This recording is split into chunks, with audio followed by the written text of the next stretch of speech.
Welcome back, everybody.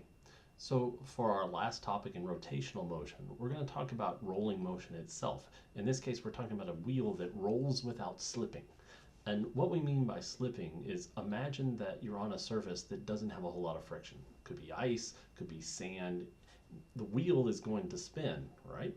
But if there's not enough friction, then the robot isn't going to move forward no matter what you do. So even though we've said up to this point that we can neglect the energy that was going into turning the wheels, or we could neglect the friction between the robot and the surface, that's almost certainly never true. In fact, if you think about it, if there's no friction, the robot can't go forward at all. So what we're going to look at now is this condition of rolling without slipping. So we're moving, but we're converting all of our rotational kinetic energy directly into our translational kinetic energy. Let's get started. Okay, so to get started, let's take a look at the total energy that's happening with this robot. So let's suppose that here's my surface and here's my robot, and it's moving forward with some velocity. Maybe it's moving forward with some velocity v. So what energies does this have? We've talked about how we were ignoring the rotational kinetic energy, and we were ignoring the work lost to friction before. So if you were going to put those back in, what would it look like? All right, well, let's see. My total kinetic energy, or my total energy in general, then is going to equal the translational kinetic energy.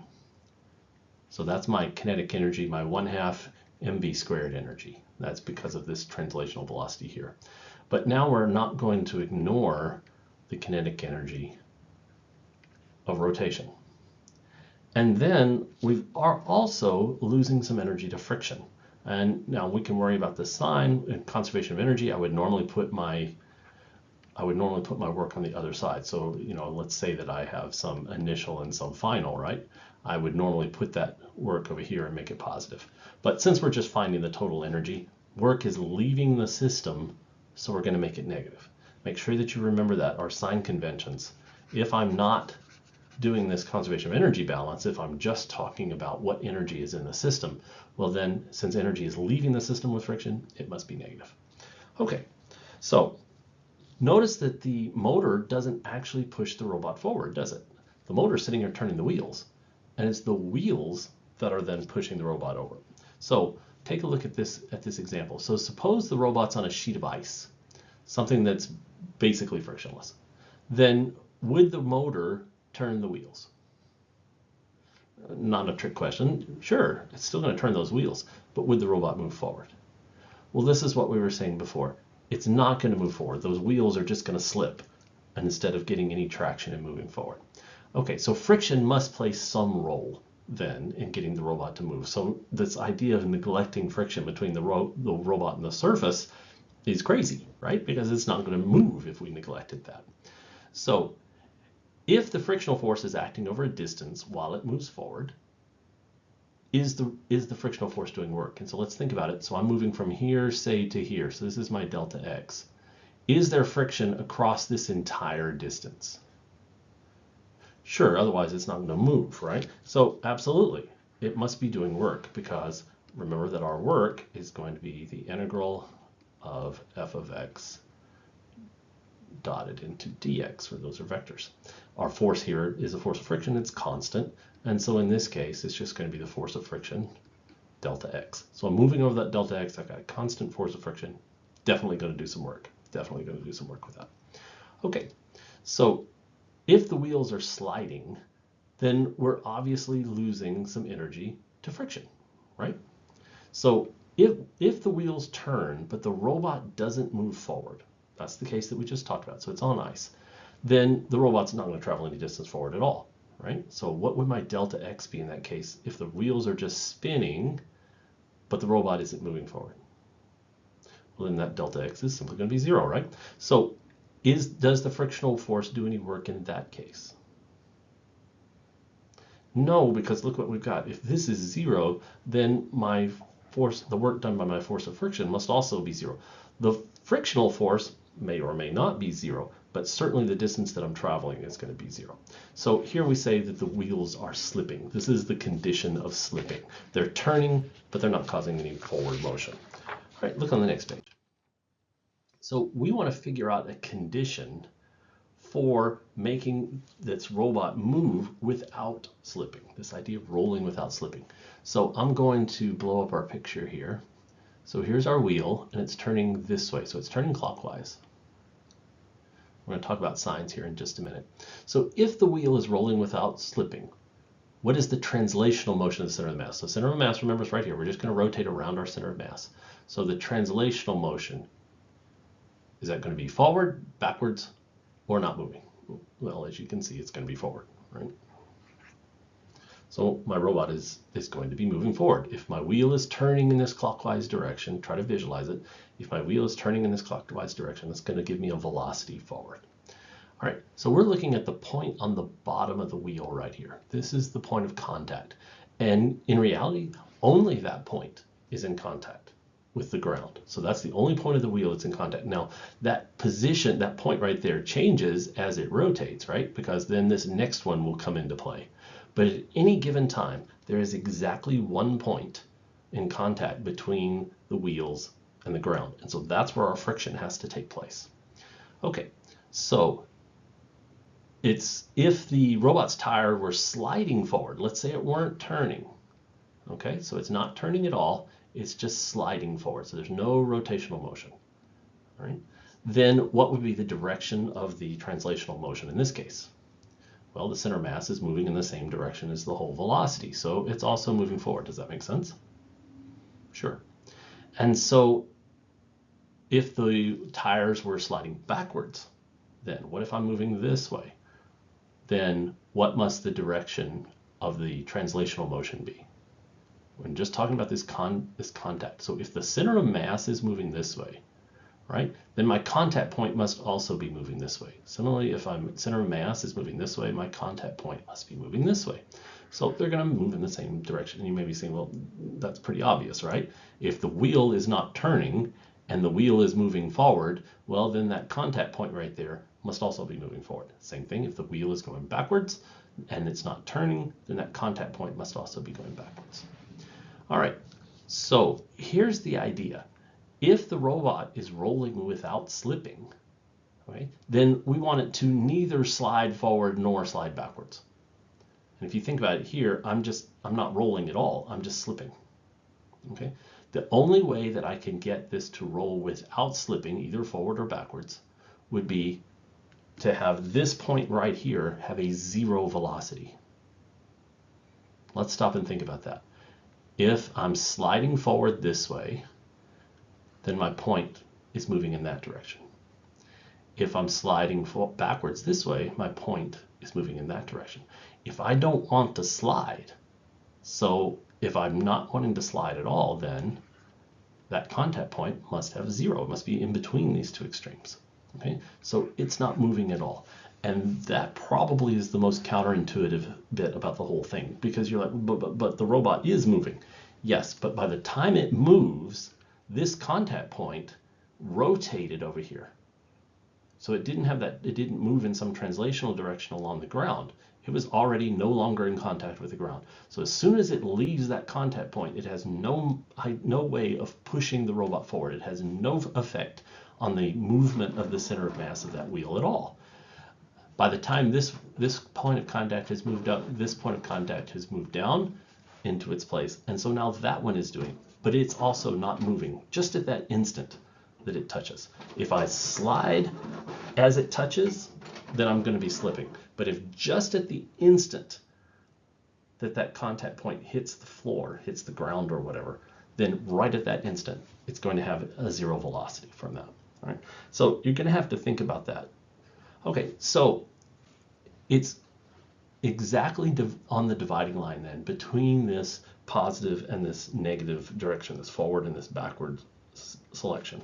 So the key is, though, that the robot itself is moving forward. So it's got a total velocity like this, right? So it's got some sort of total velocity.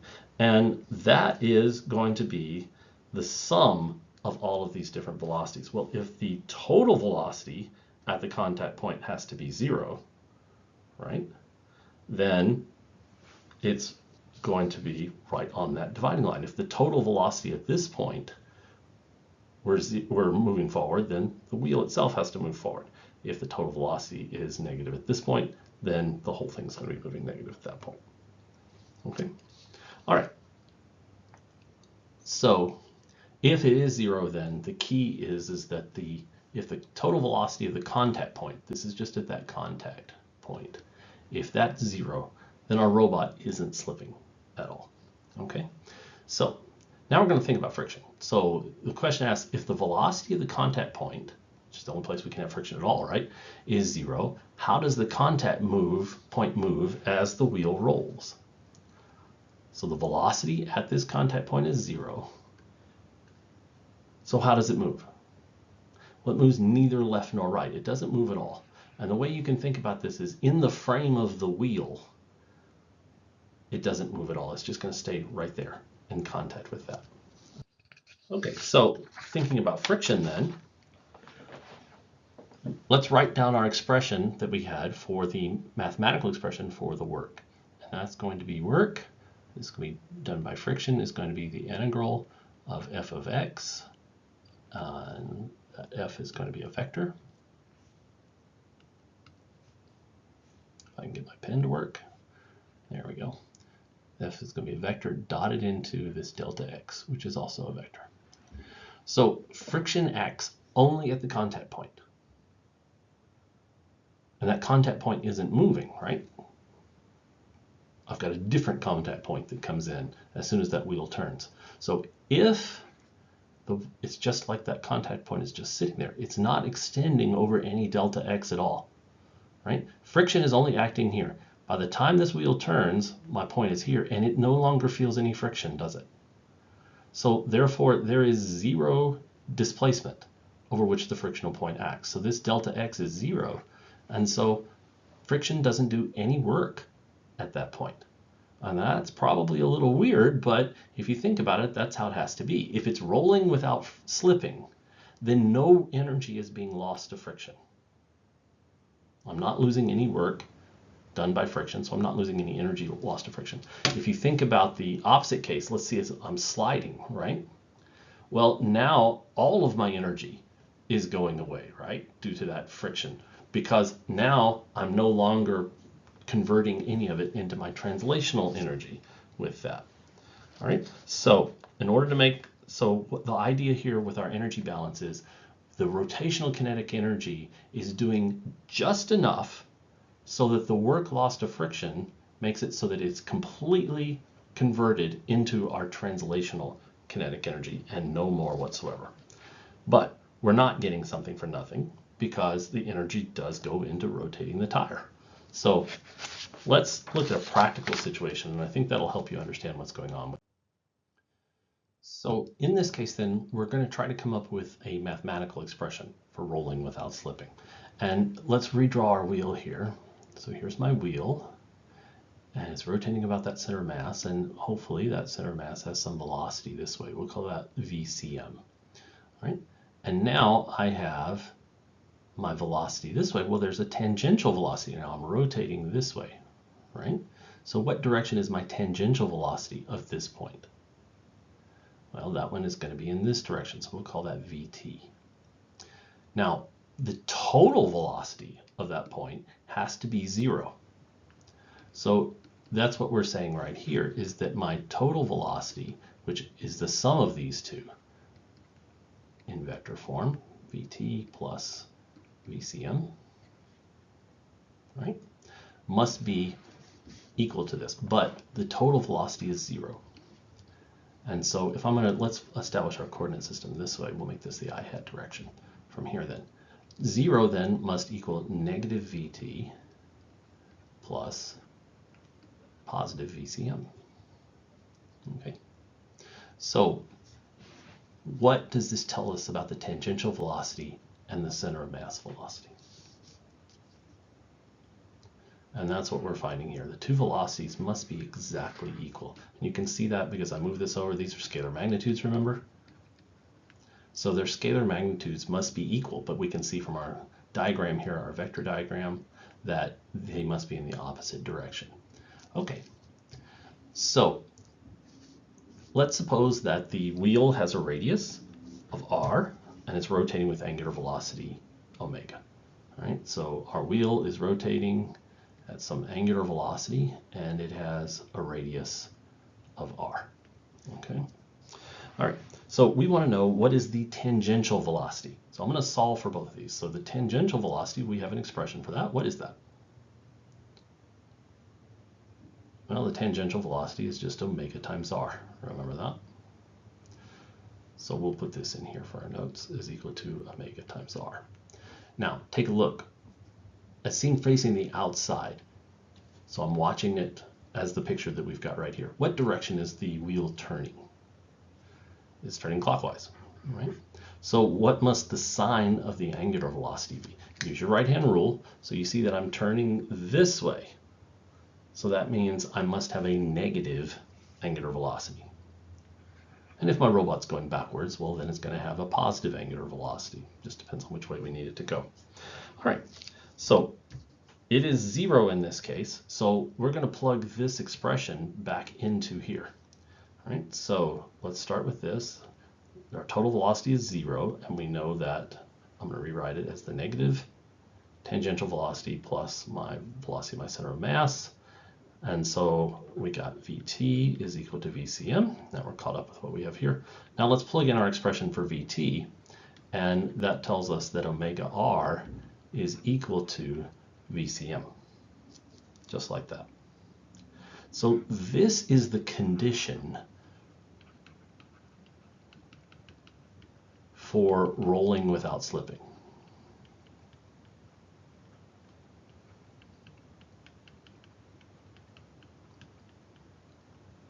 If this condition is met, then this will be 0. That contact point's velocity will be 0, and so it will neither be sliding forward nor will it be sliding backwards. When you think about it, as long as that contact point is not sliding forward or sliding backwards, then I must be rolling without slipping. And that fundamentally is what rolling without slipping is that contact point is not sliding forward, it's not sliding backwards. Well, this then becomes the condition for that. So if I were to tell you, hey, these wheels are rolling without slipping, now you know automatically that Vcm is equal to omega, whoops, not B, how about omega r?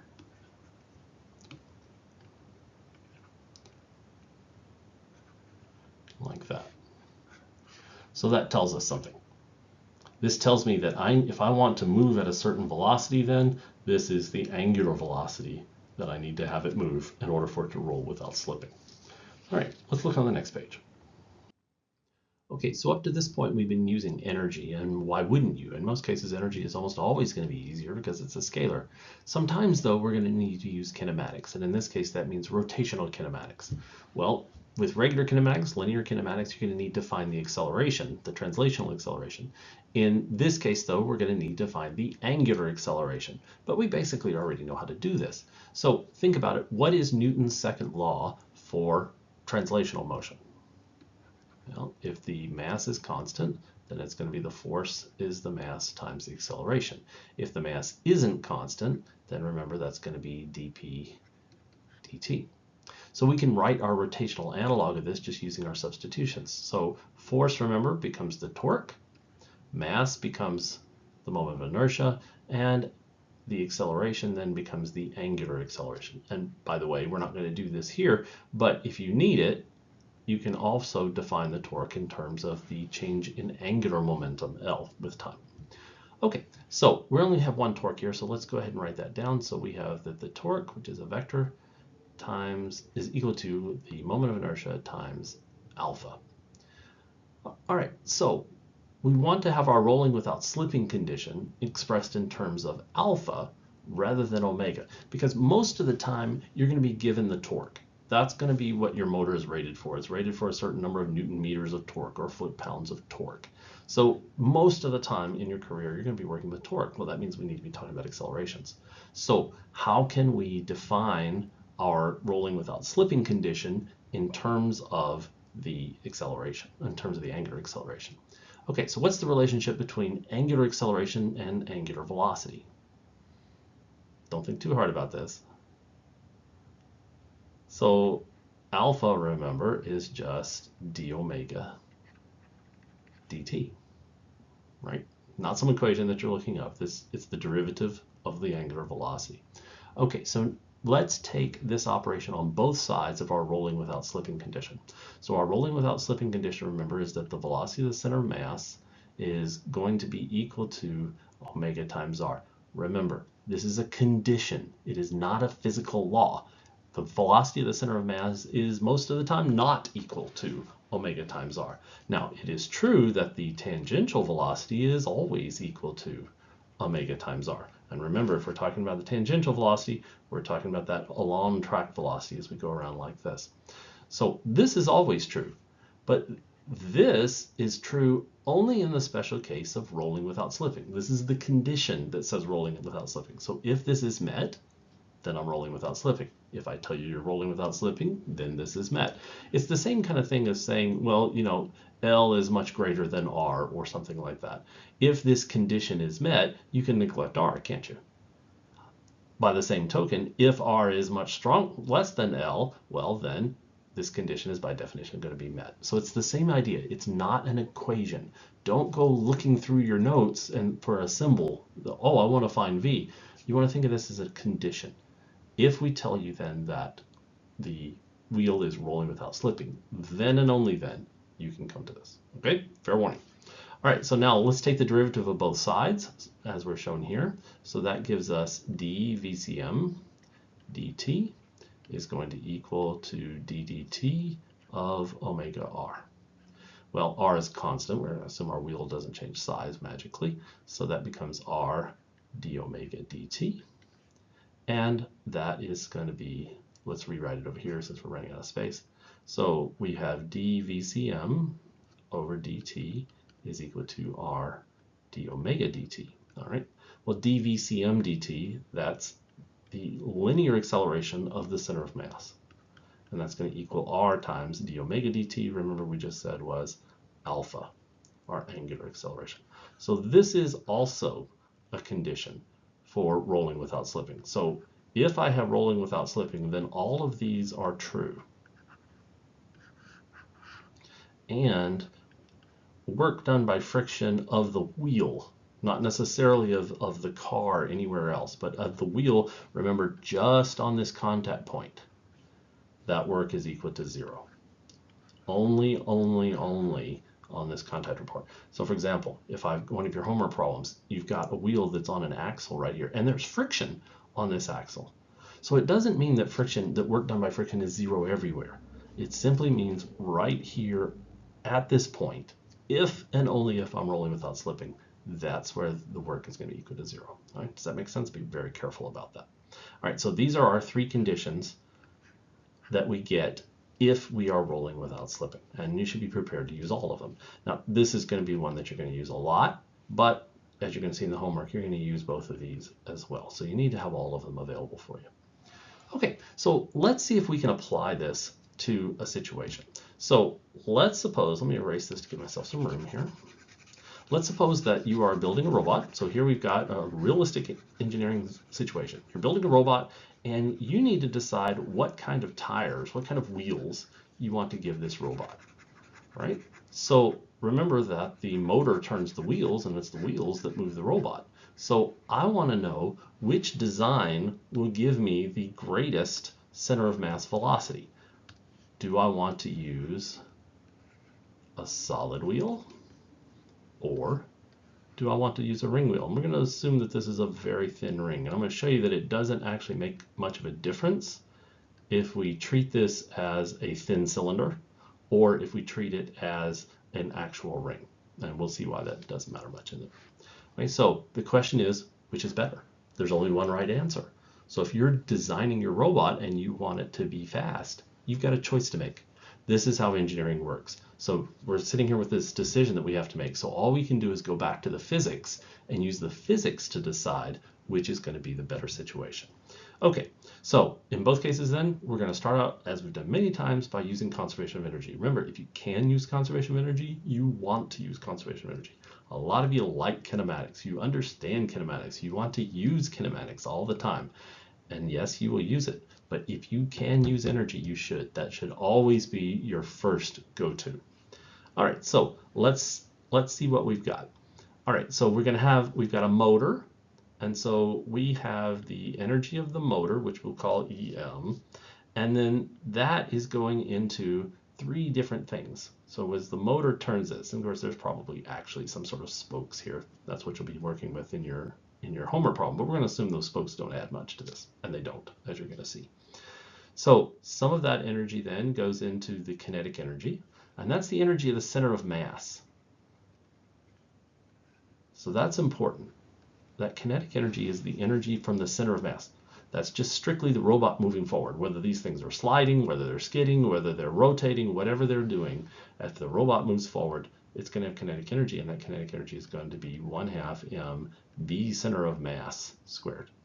And this is the mass of the robot, of course. All right. Another place that energy is going to go is it's going to go into the rotational kinetic energy.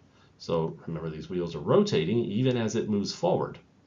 And so therefore it must have some rotational kinetic energy. The other possibility is that I could be losing some work to friction.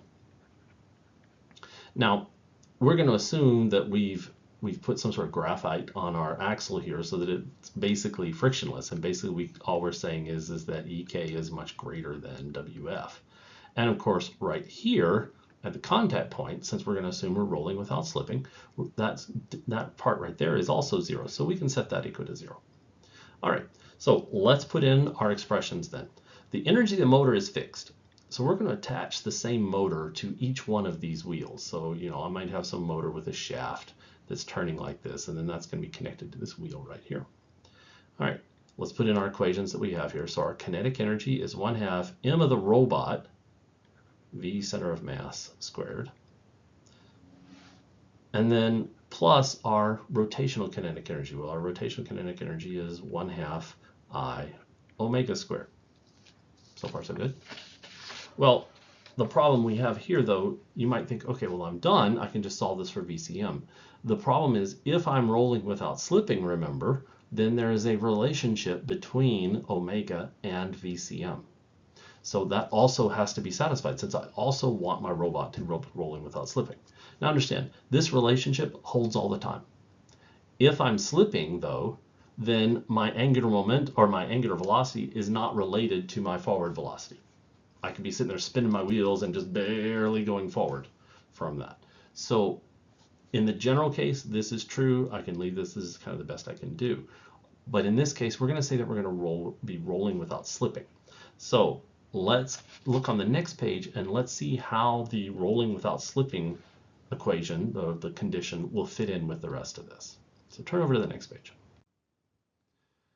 All right, so just to remind ourselves, we had that the energy of the motor was going to be 1/2 m of the robot, velocity of center mass squared, plus 1/2 I omega squared. And this is true for both, remember, this is true for both cases. This is true for the solid disk, and it's true for the ring wheel. Okay. All right, so here's our rolling without slipping condition right here. Our velocity of the center of mass then is equal to omega r. So let's plug that in here. Now, let's leave it as is for now. So let's say that EM then is going to be 1/2 mr VCM squared, and we're going to do one step at a time. So we're going to replace our omega here with this expression. And so omega, it's written right here, is going to be equal to VCM over r. And so this is going to be plus 1/2 I VCM squared over r squared, because remember, my omega is going to be squared in this term right here. All right, so this again still holds for both of them. The only difference between these two cases is that I is different.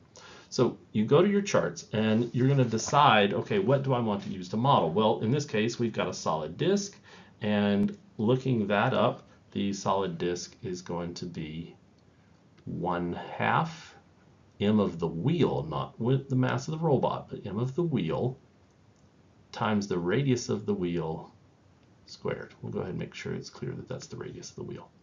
For the ring wheel, well, now here you've got some choices. I'm going to put this over here so we can see it.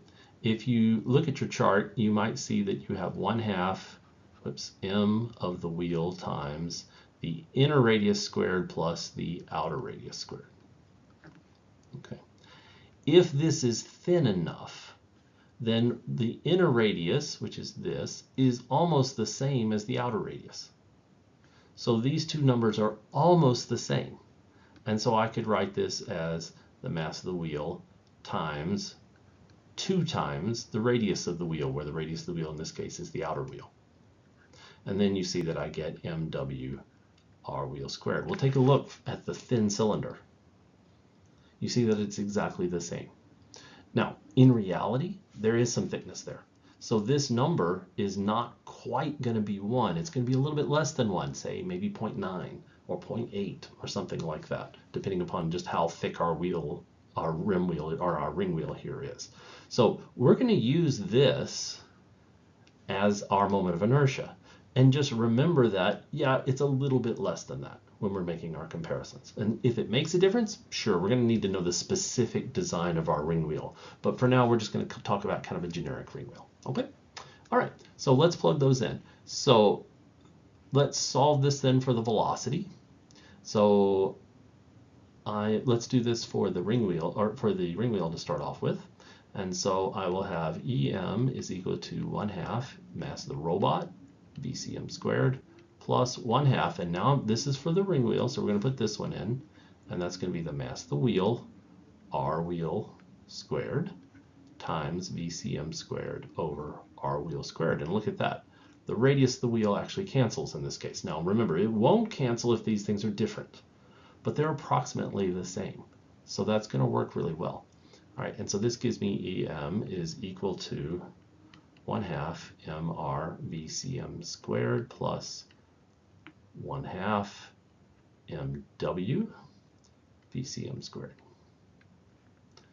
I want to solve for VCM, so I'm going to pull that VCM out. And so I get the energy of the motor. Let's go ahead and pull the 1/2 out as well. It's going to be 1/2, and this is mr plus mw. I can't get rid of those, right?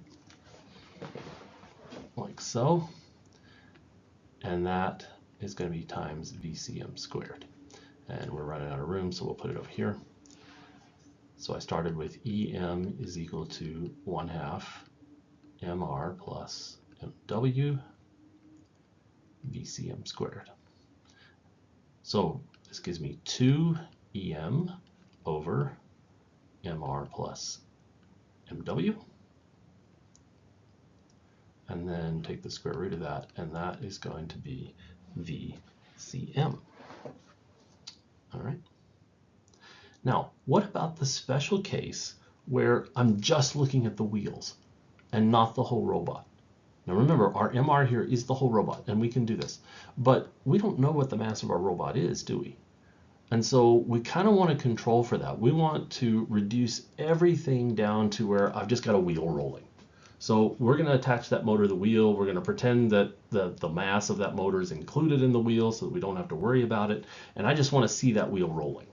I want to see what's going to happen as that wheel rolls. So if the entire object is the wheel, would you agree that MR is equal to MW? Because in this time, our robot is the wheel. So let's go ahead and rewrite that then. And so we get 2EM over, I got MW plus MW, so that's 2MW. And that equals VCM. And so that simplifies really nice. And so that tells us that VCM is equal to the square root of EM over the mass of the wheel. Okay, so this is for the ring wheel. And we know that it's going to be, the moment of inertia is a little bit less than that, right? So this number is a little bit less. So what that means then is that there is a slightly smaller number in front of the MW term right here. And so my whole thing is actually slightly bigger. So what we're doing, you can see now, is that we are undercutting. We're looking at, whoops, my M didn't print. We are looking at kind of the minimum case with this. So let's see if that makes sense. Well, the faster my motor is, the faster my wheel is going to go. Makes sense. The lighter weight wheel, the less mass I have in my wheel, the faster my wheel is going to go. Also makes sense. So this gives us kind of a warm fuzzy. Everything looks pretty good with that. All right, let's do the same process, but this time let's do it with a disc wheel. So the only thing that's going to change is we're going to use the moment of inertia of the disc, of the solid disc. All right, so we'll start out coming back up to here. We're going to plug in for our new one, and that's going to be 1/2.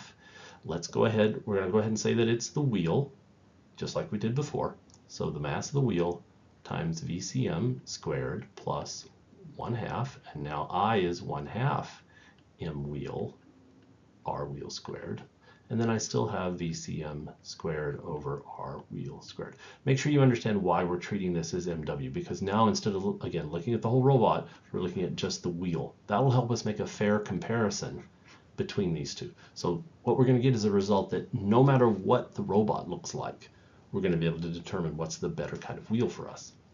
All right, so now you see that those cancel, and so the motor, remember the motor is the same motor, is going to be 1/2 MW VCM squared plus, now I get a 1/4 MW VCM squared.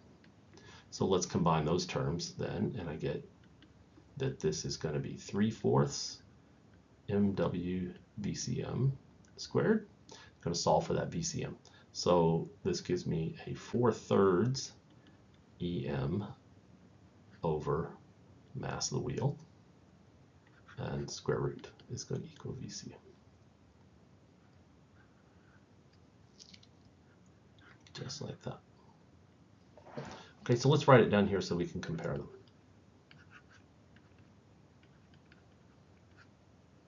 Oops, we need the 4/3 in there. Let's make some room for that.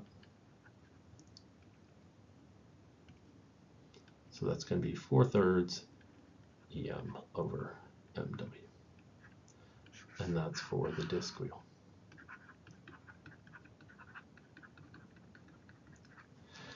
So which wheel has the faster velocity? Kind of a trick question. If just looking at this, you'd say, well, obviously the disc wheel has a 4/3, whereas the ring wheel has a 1. So you're going to get a bigger velocity of the center of mass, aren't you? Well, here's the thing. If these wheels are made out of the same thing, which one has a smaller mass? Because we've determined that mass makes a difference. That ring wheel is going to have a much smaller mass. In fact, the mass of the wheel is going to be dramatically less. Well, if this goes down, that more than accounts for the 4/3. Do you see that? So this is one of the main lessons we have in engineering. A physicist writes the equations and gets an answer and you call it done, right? But we're having to make general decisions, and so we can't just look at a constant in front of it. We have to think about the physical reality of the situation. And the physical reality of the situation is that these two MWs are not the same. So the mass, the mass of the disc wheel is going to be much greater than the mass of the ring wheel. And since the ring wheel's mass is so much smaller, that means that its velocity is actually going to be higher. So that could be a little bit tricky, right? You can't just look at the equations and call it done. You have to think about what's happening with the physical reality. Okay, so that's the important lesson with this section that we've got right here is, hey, wait a minute, don't just look at the equation, think about what it means. And so in this case, yes, in general, if I attach my wheels to the same motor, so each one's getting the same amount of energy, then the ring wheel will always be faster, simply because it's lighter. And that's really the big difference between them, right? Let's take a look at the next page, and let's see if we can mix things up just a little bit. All right, so let's see if we can throw you a curveball here, and we're going to look at a very similar situation. So here we're going to take our two wheels and we're going to roll them down this ramp. So I'm going to draw kind of our schematic here. So we're going to have a solid wheel, and it's going to come down a height h, and then coming down exactly the same ramp, we're going to have our ring wheel. And we're going to start them all at the top of the ramp, of course. And so then they're going to have a velocity of center mass down the ramp. Now you may think, oh gee, I've got to use 2D vectors, but remember, we're still going to be using the energy method, so it's going to be fine with that. So same thing as before, we've got these wheels, we're going to put them up at the top, we're going to roll them down the ramp. Which one do you think is going to get to the bottom first, based on what you just saw? Well, the obvious prediction would be to say, well, it's going to be the ring wheel, right? Because didn't we just show that the ring wheel is always going to be faster? So a good engineer, though, checks their assumptions. Make sure that you work through it and see that you're getting what you expect. So let's do the same thing. We're going to write down our conservation of energy. It's going to be almost the same as what we had before. The only difference is now instead of the energy coming from the motor, the energy is going to come from my gravitational potential energy. We'll write out the full symbols first. So that's going to be UG is going to equal my translational kinetic energy plus my rotational kinetic energy plus any work lost to friction. Well, the only place that I could have friction is going to be on that contact point right there. And we are rolling without slipping.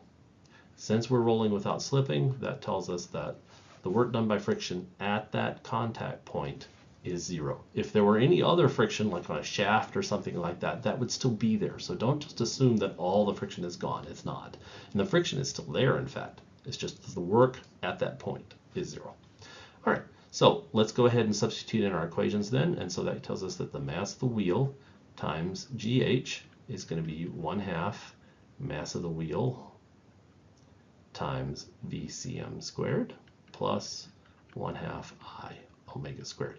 And we've considered that it's just the mass of the wheel, right? We don't have a robot or anything like that. So it's going to be the same mass of the wheel everywhere in this situation, just like we had before. All right. So the only thing that's going to be different here is going to be our I's. It's going to be our moments of inertia. So let's remind ourselves what those are. So for the disc wheel, we said that the moment of inertia was going to be with that shape factor of 1/2. And then for the ring wheel,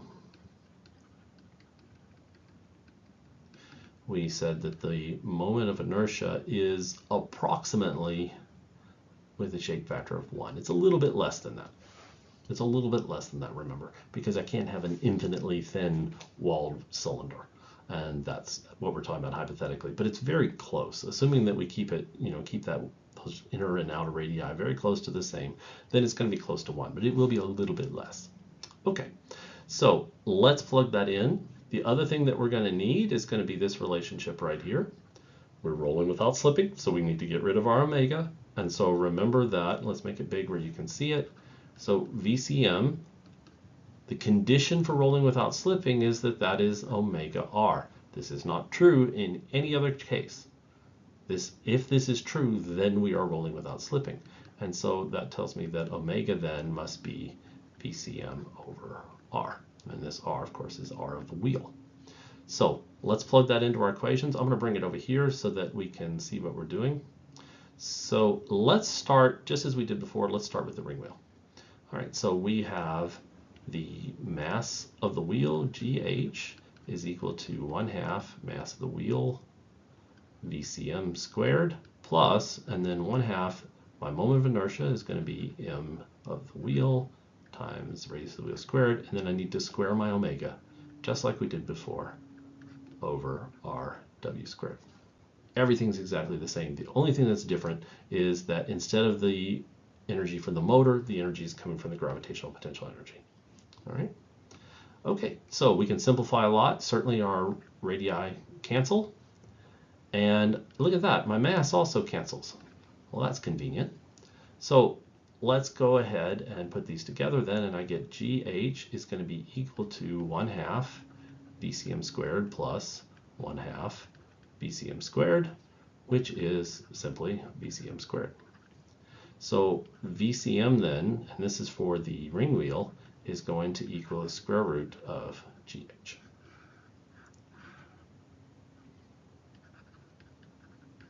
And interestingly, the mass does not come into play.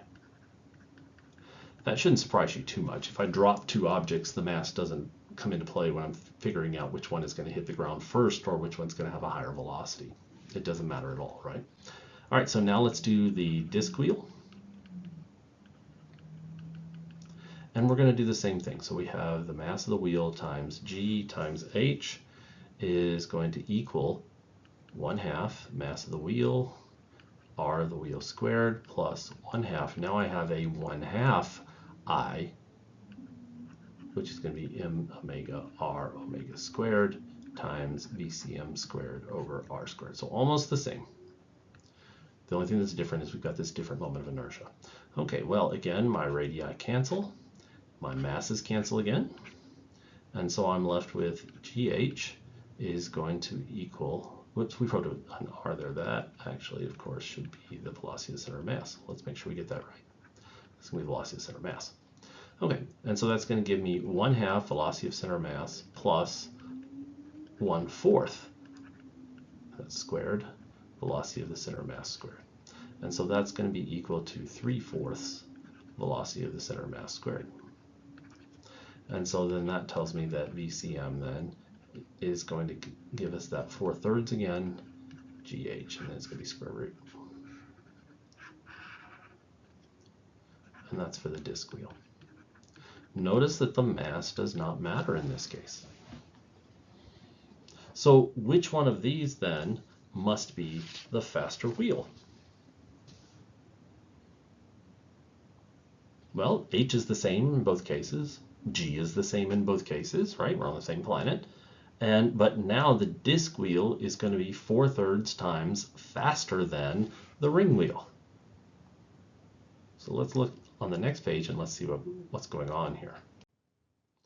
So based on the results that we just did then, which of these wheels is going to be faster? So remember that we got that VCM, just to remind ourselves, was going to be GH for the ring wheel. And we got VCM was going to be 4/3 GH for the disk wheel. And we said, well, that means the disk wheel is going to be faster, right? But wait, didn't we just prove that the ring wheel will always be faster? So how do we resolve this situation? We've got one analysis that says, well, put ring wheels on your robot. We've got another analysis that says, put disk wheels on your robot. How can this be? Now, this is a real effect. I'm going to try to draw this in 3D, but you should try to find this on YouTube. These experiments are out there. And if I'm drawing it in 3D, what you'll often find is they'll have a solid cylinder here, and then a hollow cylinder here. And they let them go, and that solid cylinder, that solid disc, gets to the bottom first every time. This is a real effect. It actually happens. And yet, our analysis seemed to indicate that this was not the case. This was not what was going on. So what do? We have to choose one.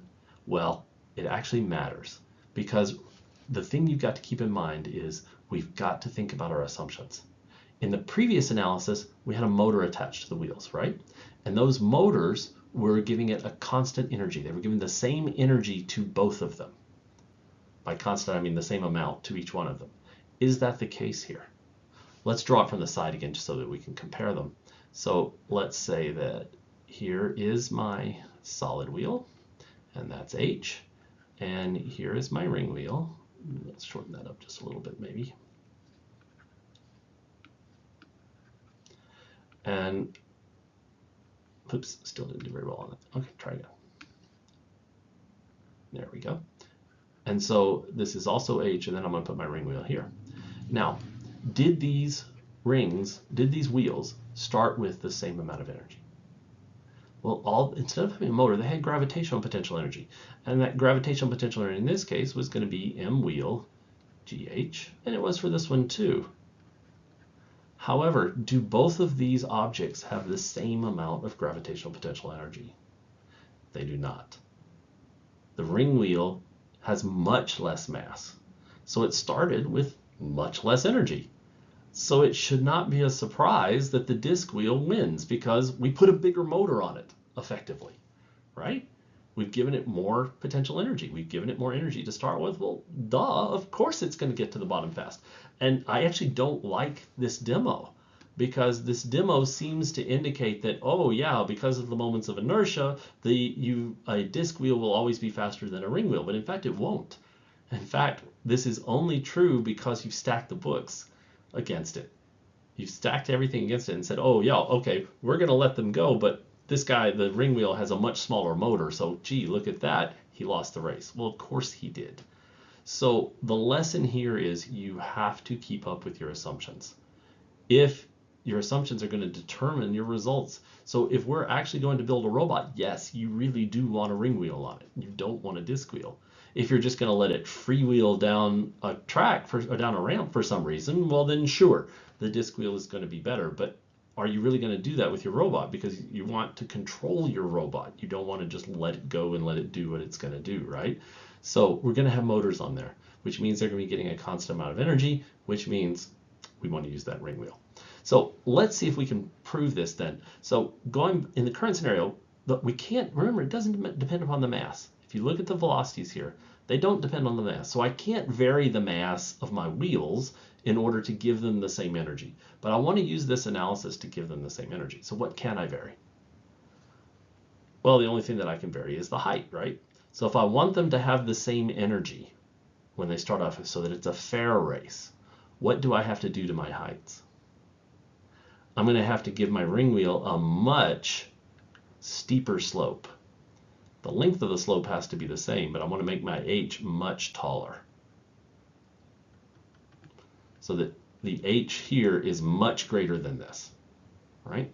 And so what that does then is now I've got the same amount of energy. Well, now look at your results. If the h for the ring wheel is much greater than the h for the disc wheel, who's going to have the faster velocity?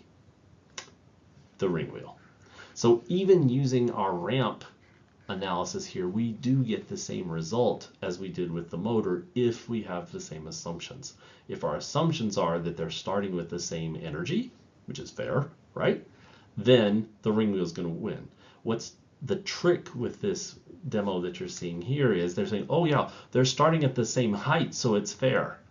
And it's not, right? Only if they start with the same energy is it fair. So keep that in mind, and that's an important consideration whenever you're trying to do an actual engineering problem that you're trying to solve. So now we've learned something important. When we're trying to think about designing something as engineers, it's not just enough to say, oh, in this use case, this is the ring wheel, for example, might be the better way to go. And for a robot that's being driven, its primary energy source is being from a motor, that's going to be true. However, you can't necessarily extend that to a situation that's not the same.